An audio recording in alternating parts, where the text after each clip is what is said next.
GBC নিউজের নিয়মিত আয়োজন সংবাদ সম্প্রসারণে সবাইকে স্বাগত জানাচ্ছি। আমি শোভন আরেফ। দিনের বাছাই করা সংবাদ এবং এর পর্যালোচনা নিয়ে সংবাদ সম্প্রসারণে আজকে অতিথি হিসেবে আমাদের সাথে অনলাইনের মাধ্যমে যুক্ত আছেন ইকোনমিক টাইমসের সম্পাদক জনাব শওকত মাহমুদ এবং আছেন যুক্তরাজ্যে বসবাসরত বাংলাদেশের সিনিয়র সাংবাদিক জনাব সৈয়দ বদরুল হাসান। আপনাদের দুজনকেই স্বাগত জানাচ্ছি। আমরা প্রথম যে খবরটি এখন প্রচার করলাম তার শিরোনাম ছিল এরকম যে সাবেক প্রধানমন্ত্রী শেখ হাসিনা বর্তমান অবস্থান জানে না সরকার। আমরা পররাষ্ট্র উপদেষ্টার বক্তব্য শুনলাম, দিল্লি সাড়া মেলেনি, আরব আমিরাত থেকেও নিশ্চিত হওয়া যায়নি। জনাব শওকত মাহমুদ, শুরুতে যদি আপনার কাছে আসি, সাবেক প্রধানমন্ত্রীর অবস্থান নিশ্চিত হওয়া কতখানি গুরুত্বপূর্ণ সরকারের জন্য? এখন যে প্রেক্ষাপট বিরাজমান তাতে আসলে বিষয়টি কিভাবে দেখেন আপনি?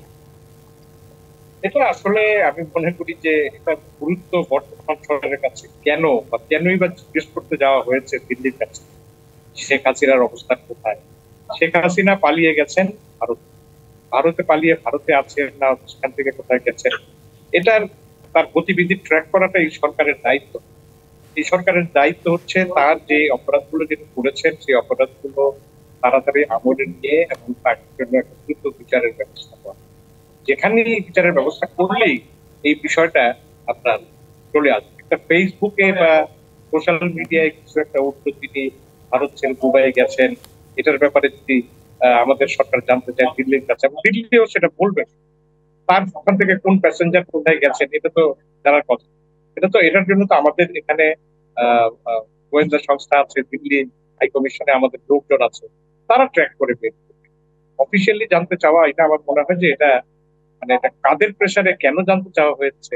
শেখ হাসিনার এই প্রতিনিধি, শেখ হাসিনাকে অনুসরণ করা তো এই সরকারের কাজ। এই সরকারের কাজ হচ্ছে তার বিচারের একটা দ্রুত ব্যবস্থা। তো আমি মনে করি যে এই যে আজকে কথা বললেন, ওনারা জানেন না কোথায় আছে, জানার কথা।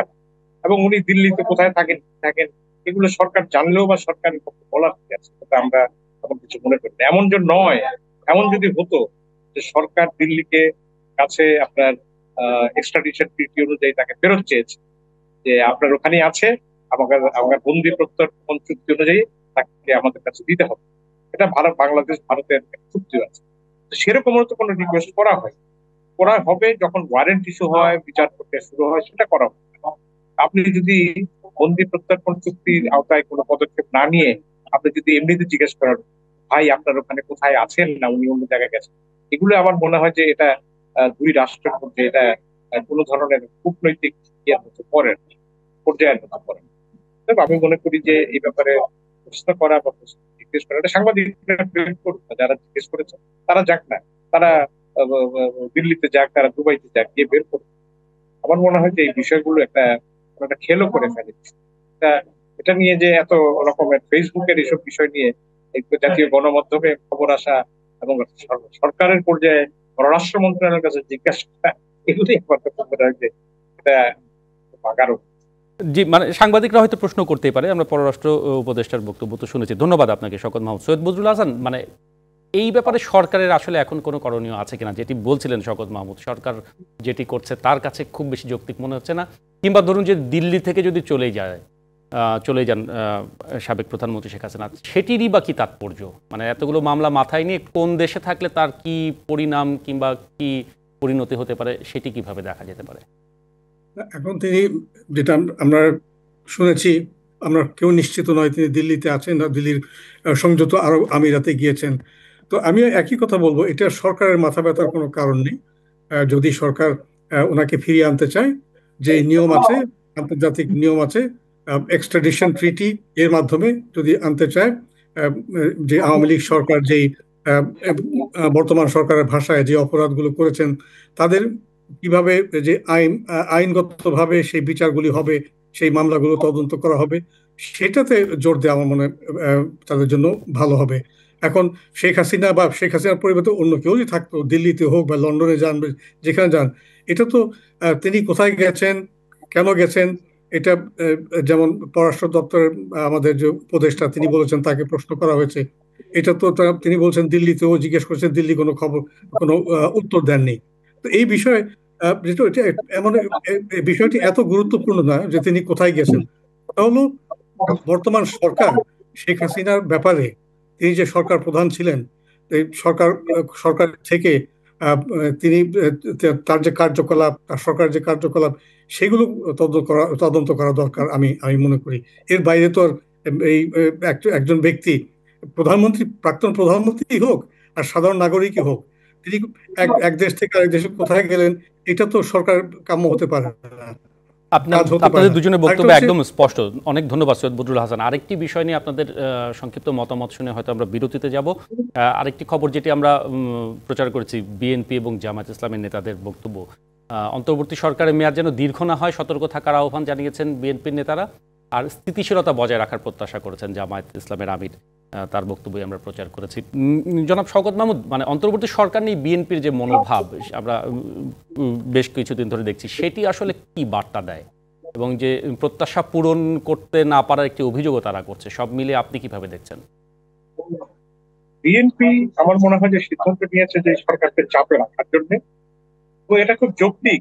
যেই দল নিজেকে ভবিষ্যতের সরকার গঠনের প্রত্যাশা করে এবং তার প্রত্যাশাও কোনো অযৌক্তিক নয়, সেই দল দ্রুত নির্বাচন চাইবে, এটা স্বাভাবিক। এবং এই কারণে বিএনপি বারবার বলছে যে যৌক্তিক সময় দেওয়া হবে, প্রথম বলেছে, এখন বলছে যে বেশি সময় নেওয়াটা ঠিক হবে না। অন্যদিকে জামাত ইসলামী বলেছে আগে সংস্কার পরে নির্বাচন। বিএনপিও কিন্তু সংস্কারের বিরোধী নয়, কিন্তু দ্রুত সংস্কারের পক্ষে এবং দ্রুততার মধ্যে নির্বাচনী সংস্কারটা বিএনপির কাছে গুরুত্বপূর্ণ।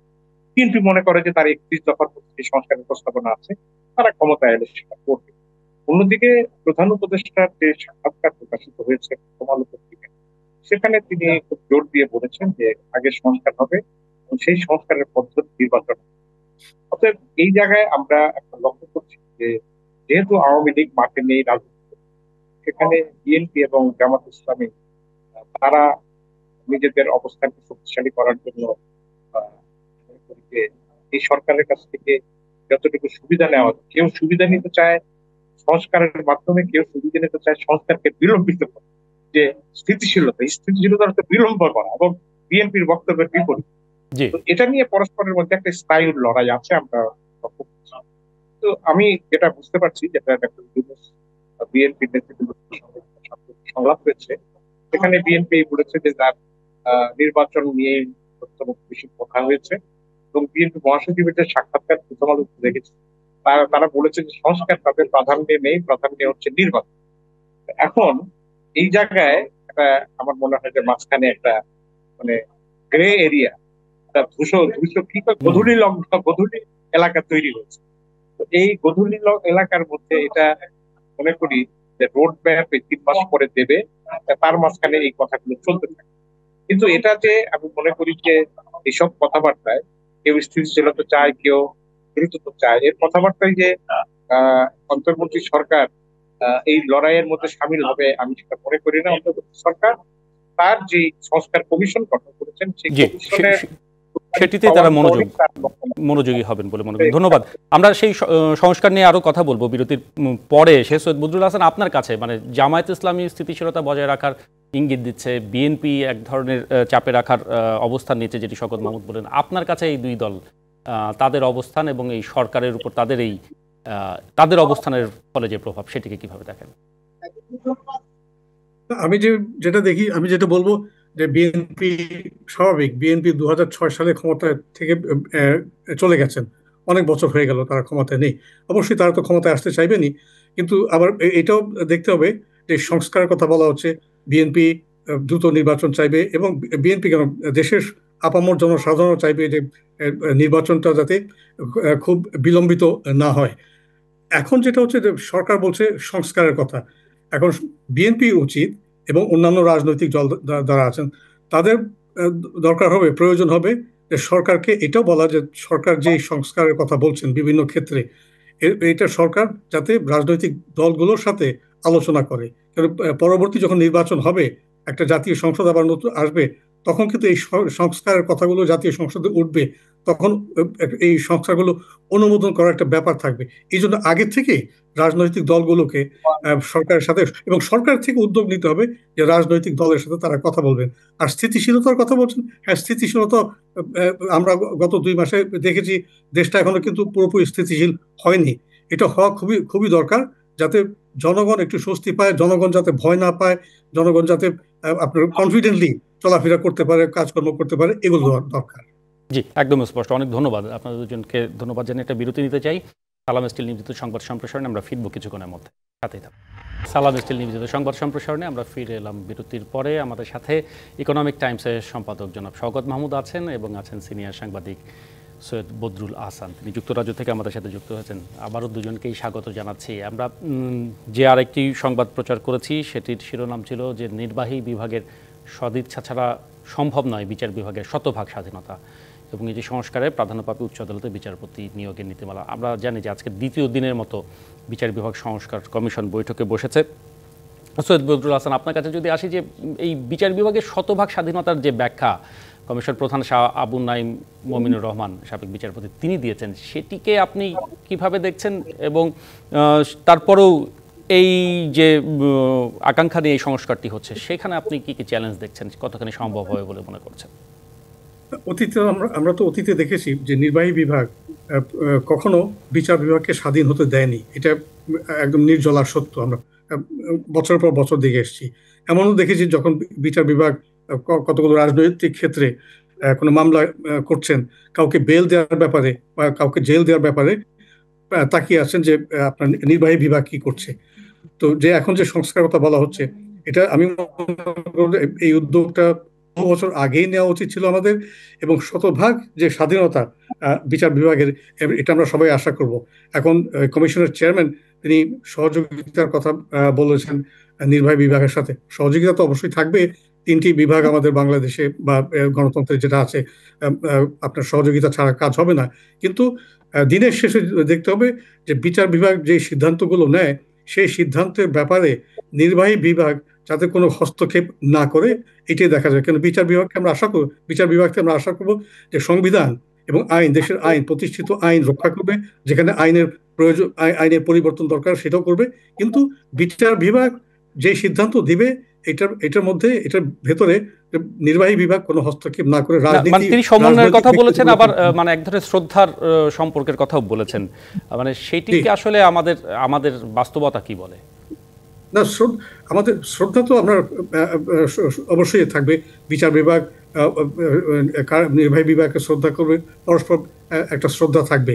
কিন্তু তারপরে এরপরে যেটা দেখতে হবে যে দেশের রাজনীতি এবং দেশের আইন শৃঙ্খলা পরিস্থিতি, দেশের রুল অফ ল যেটা, এগুলো রক্ষা করতে হলে একদম সব শেষে আমরা কিন্তু বিচার বিভাগের কাছে যাব। বিচার বিভাগ যদি ফেল করে তাহলে কিন্তু আমাদের আর কোনো গতি নেই। একদম স্পষ্ট। অনেক ধন্যবাদ জনাব শওকত মাহমুদ। মানে বিচারের দীর্ঘসূত্রতা, মামলার খরচ কমানোর পাশাপাশি উচ্চ আদালতে বিচারক নিয়োগের নীতিমালা তৈরিতে এই যে বিচার বিভাগ সংস্কার কমিশন সেটি প্রাধান্য দিচ্ছে। এই বিষয়গুলো কতখানি চ্যালেঞ্জিং হবে বলে আপনি মনে করেন? চ্যালেঞ্জিং তো বটেই, কারণ বিগত সরকার, স্বৈরাচারী সরকার বিচার বিভাগের উপর নিপীড়ন চালিয়েছে অনেক, এবং বিচার বিভাগ থেকে নির্বাহী বিভাগ পৃথকীকরণের মামলার রায় যেটা মাজদার হোসেন সাহেব করেছিলেন, তিনি এই কমিশনের সদস্য, সেই রায় এই সরকার বাস্তবায়ন করেনি। আইনমন্ত্রী আনিসুল হকের মতো আইনমন্ত্রী বাংলাদেশের ইতিহাসে একটা বিরল, এমন আমি বলবো যে একটা গুপ্ত এবং কপট এবং একই সঙ্গে খুব বিচার বিভাগের স্বাধীনতায় অবিশ্বাসী একজন মানুষ, তিনি বিচার বিভাগের উপরে এই নিয়ন্ত্রণ করতে গিয়ে সেই ঐতিহাসিক রায় মানেননি। একই সঙ্গে প্রধান বিচারপতি সিনহা সাহেবের মতো লোককে দেশ থেকে বিতরণ করেছেন, আপিল বিভাগের বিচারপতিদের বঙ্গভবনে ডেকে নিয়ে ধমক দিয়েছেন, অনেক কিছু করেছেন। সেই কারণে বিচার বিভাগকে এক ধরনের রায় দিতে হয়েছে, ফরমায়েশি রায়ের প্রতি তাদের থাকতে হয়েছে। এখন বিচারপতি শাহ রহমান যে কথাগুলো বলেছেন এটা সত্য, যে মামলার দীর্ঘসূত্রতা আছে, মামলার সংখ্যা অনেক, খরচ কমানোর বিষয় আছে। কিন্তু আমার কাছে মনে হয়েছে যে এই বিষয়গুলো তো অবশ্যই অ্যাড্রেস করবে, কিন্তু পাশাপাশি হচ্ছে যে বিচার বিভাগে যে দুর্নীতি আছে, দুর্নীতিটা ভয়াবহ, এবং দুর্নীতির কারণে এটা একটা সিস্টেমে পরিণত হয়েছে যে খরচ কমানো। দুর্নীতির কারণে বিচার বিভাগে মামলা চালাতে গিয়ে অনেক খরচ বেড়ে, দুর্নীতিটা কিভাবে কমানো যায় সেটা দেখা যায়। কিন্তু আমরা মামলা জট কিংবা দীর্ঘসূত্রতা কমানো কিংবা এই যে একদম যারা দরিদ্র তাদেরকে বিনা পয়সায় বিচার দেওয়ার উদ্যোগ তো আমরা নিতে দেখেছি, সেটি তো একটি মানে এনএলএস এর হ্যাঁ, মাধ্যমে এই একটি সিস্টেমও বিষয়গুলো তৈরি তো আছে। আছেই। হ্যাঁ, যেমন মানুষ লিগেল এইড দেওয়া, আমি দেখেছি যেমন আমি জেল খেটেছি আওয়ামী লীগ সরকারের আমলে। তো জেলে অনেকে আছে যারা মামলার খরচ চালাতে পারে। এখন এই যে লিগেল এইড কমিটি যেটা আছে, সেই কমিটিতে হচ্ছে আওয়ামী লীগ সরকার মনোনীত আওয়ামী লীগ সমর্থক উকিল। তারা কিন্তু এইসব মক্কেলদের কোনোভাবেই সহায়তা করেনি যে এই আমরা তার কেসটা সরকার প্রদত্ত পয়সা দিয়ে আনবো। কারণ তারা মনে করছে যে যারা জেলে গেছে তারা বিএনপি বা জামাত ওদের সঙ্গে আমাদের কোনো সম্পর্ক থাকে।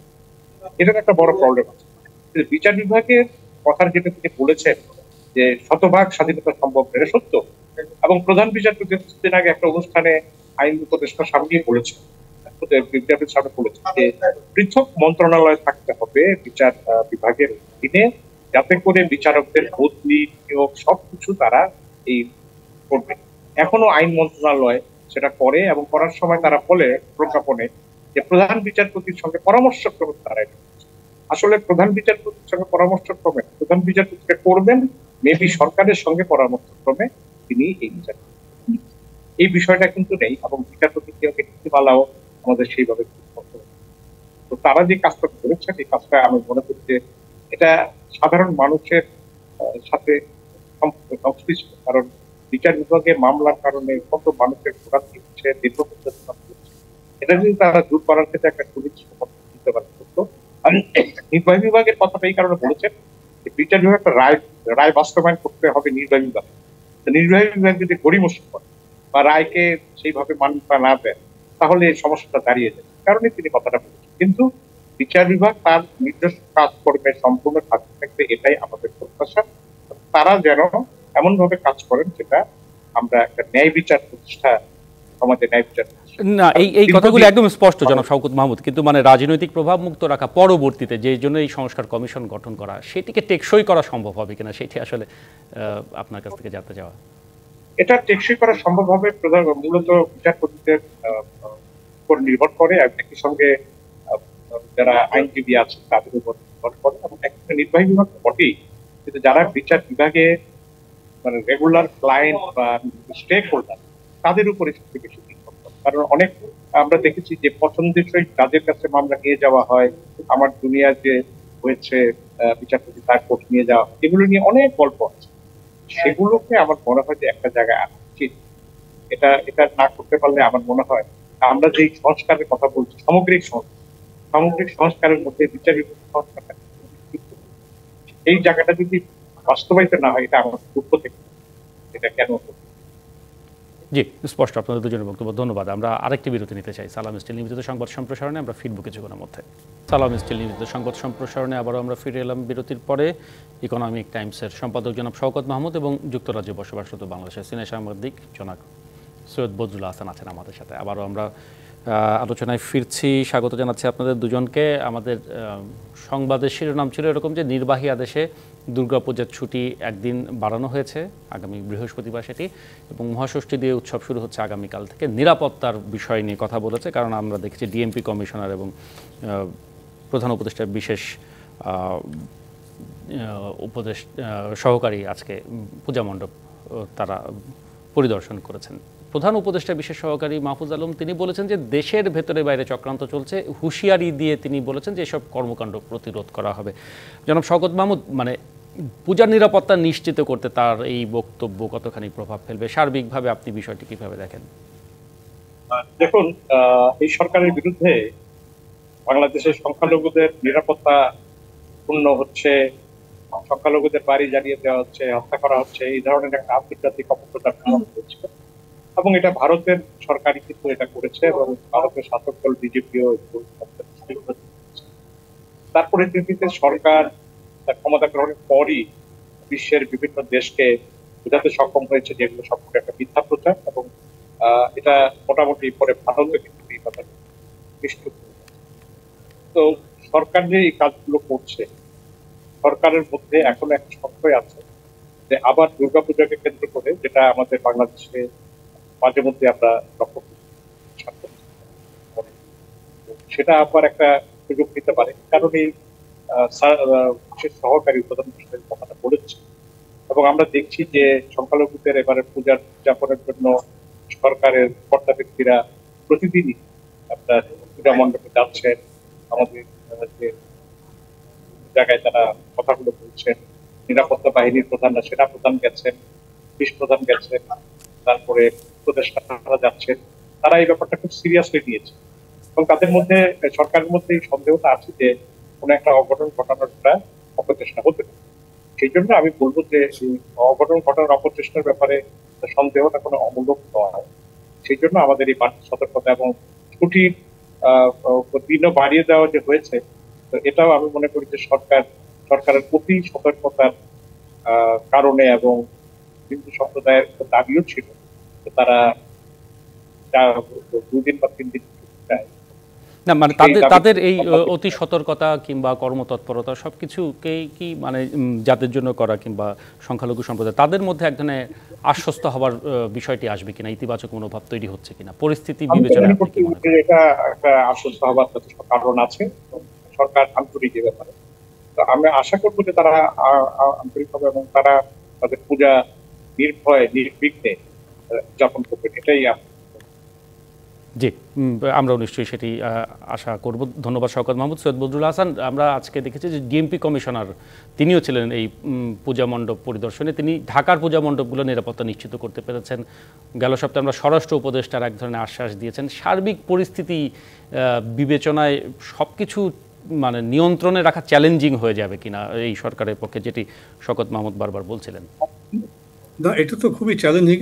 বিগত সরকারগুলোর সময় আমরা দেখেছি দেশের অভ্যন্তরে, ঢাকায় আমরা দেখি, বড় বড় শহরে আমরা দেখেছি, কিন্তু যে ছোট শহরে বা গ্রামাঞ্চলে, রুরাল বা গ্রামীণ এলাকায় যেটা বলি, সেইখানে যে হিন্দু সম্প্রদায়, আমি সংখ্যালঘু শব্দটা ব্যবহার করছি না এই জন্য যে হিন্দু, মুসলমান, শিখ, খ্রিস্টান, আমরা বৌদ্ধ সবই এই দেশের নাগরিক। তো এরা যে এদের যে যে একটা আপনি চ্যালেঞ্জের কথা বলছেন, হ্যাঁ এটা তো বড় একটা চ্যালেঞ্জ। সরকারও দেখছে, ডিএমপি প্রধান, অন্যান্যরা গিয়েছেন। তো একটা তাদের জন্য অবশ্যই চ্যালেঞ্জ হবে, কিন্তু আমরা আশা করব যে তাদের এই উপস্থিতি বিভিন্ন মণ্ডপে, পূজা মণ্ডপে তারা যাচ্ছেন এবং তাদেরকে তাদের উপস্থিতি দেখে, তাদের বক্তব্য শুনে দেশের সর্বত্র যারা আছেন, জনগণ যারা আছেন, তারা একটু সতর্ক থাকবেন এবং যারা এখানে বিশৃঙ্খলা সৃষ্টি করার চেষ্টা করবে বা করছে, আমরা আমরা এটা নিশ্চিত হতে পারি না যে কেউ করবে না। হ্যাঁ, ষড়যন্ত্রকারী অনেকেই থাকতে পারে, সবসময় থেকেছে। তারা যাতে বিরত থাকে, তারা যাতে একটু ভয় পায়, তাদের মনের মধ্যে একটা ভয় আসে যে আমরা কিছু করলে, পূজা মণ্ডপ আক্রমণ করলাম, মন্দির ভেঙে দিলাম, এইটা করতে গিয়ে তারা ভয় পাবে। এই ভয়টা যদি ঢুকে যায়, আমরা ভয় কিন্তু রাজনীতির অংশ হতে পারে না, কিন্তু যদি একটা সম্প্রদায়ের বা একটা জনগোষ্ঠীর বিরুদ্ধে কোনো কাজ হয়, সেখানে তাদের এই ধরনের লোকদের মধ্যে, এলিমেন্টসদের মধ্যে একটা ভয় আসা দরকার। আমরা আশা করব যে আমাদের যে হিন্দু সম্প্রদায় আছেন তারা বুঝবেন এই দুর্গাপূজার মাধ্যমে যে এই দেশটা তাদের জন্য নিরাপদ, তারাও বাঙালি নাগরিক, আমরা পুরো বাঙালি জাতি, আমরা একই জাতি, অতএব তারা নির্বিঘ্নে পূজা আপনি করতে পারেন এবং তাদের সাথে আমরা সহযোগিতা করব, এটাই আমরা আশা করি। না, আপনি যেটি বলছেন যে পুলিশি ব্যবস্থা এখনো পুরোপুরি কার্যকর নয় এবং সারা দেশের নিরাপত্তা নিশ্চিত করা কিংবা নিয়ন্ত্রণের বিষয়টি, সেই জায়গায় সরকারকে আরো বেশি তৎপর হওয়া আপনি আরো বেশি অবশ্যই অবশ্যই তৎপর। কেন আমরা তো ঢাকায় বসে দেখছি, রাজধানী দেখছি, কিন্তু রাজধানীর বাইরে যে অঞ্চলগুলো আছে সেগুলোর নিরাপত্তাকে কে বিধান করবে? সেখানে আরো বেশি সতর্ক হতে হবে এবং যারা বিভিন্ন এলাকার লোকজন আছে, শিক্ষক সম্প্রদায় আছেন, তার মাদ্রাসার লোকজন আছে, আমাদের মসজিদের ইমাম যারা আছেন, নামাজ পড়ান, তাদেরও একটা দায়িত্ব আছে কিন্তু এই নিরাপত্তাটা নিশ্চিত করা। আর নাহলে কিন্তু এখন এই গোটা সরকারের পক্ষে গোটা দেশটাকে এই ইয়েতে আপনার যে ওই শব্দটা আবার এসে যায়, চ্যালেঞ্জিং, খুব চ্যালেঞ্জ হয়ে যাবে। কিন্তু সবাই যদি একসাথে মিলিত হয়, একসাথে কাজ করে, পুলিশ বাহিনীর বাইরেও মিলিতভাবে কাজ করে, তাহলে একটা ভালো ফলাফল আমরা আশা করতে পারি। মানে কেবল প্রশাসন না, মানে সামাজিকভাবে এই নিরাপত্তা নিশ্চিত করা এবং সচেতনতার জায়গাটি নিশ্চিত করতে হবে। অনেক অনেক ধন্যবাদ সৈয়দ বদরুল হাসান, ধন্যবাদ জনাব শওকত মাহমুদ, আপনাদের দুজনকেই ধন্যবাদ জানাতে চাই এতক্ষণ যারা আমাদের সাথে ছিলেন। এই ছিল আমাদের আজকের সালাম স্টিল নিবেদিত সংবাদ সম্প্রসারণে। থাকুন ডিবিসি নিউজের সাথে।